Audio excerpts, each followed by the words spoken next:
Today, September 11th, is the anniversary of one of America's worst days.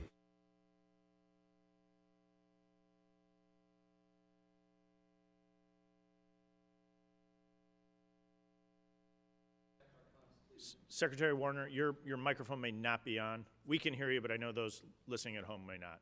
Thank you. Along with many others, I served this country to protect our Constitution and did so expecting to fight foreign enemies. 23 years later, none of us expected to have to protect against our own domestic three-lettered agencies.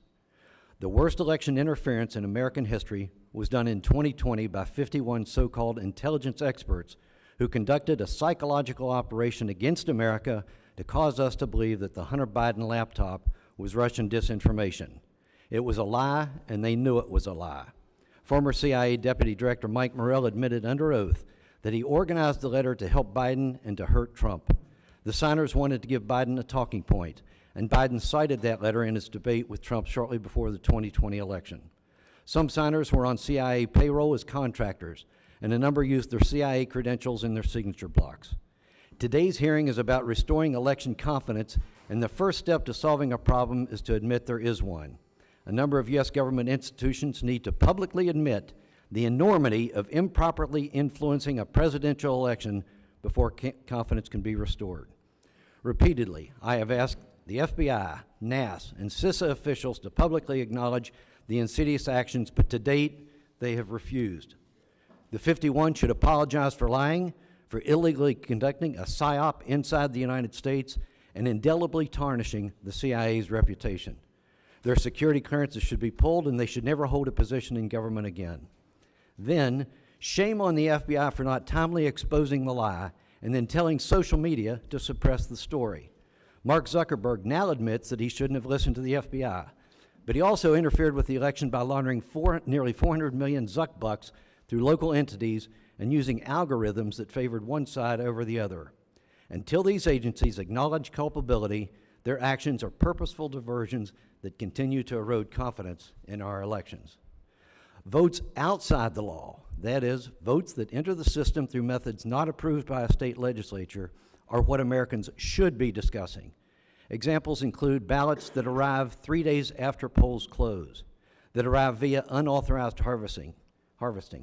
They are dumped in unauthorized and unsupervised drop boxes, that are cured without authorization, and absentee ballots without addresses, dates, or signatures. Election officials who misuse their authority and allow votes outside the law should be held accountable and removed from office.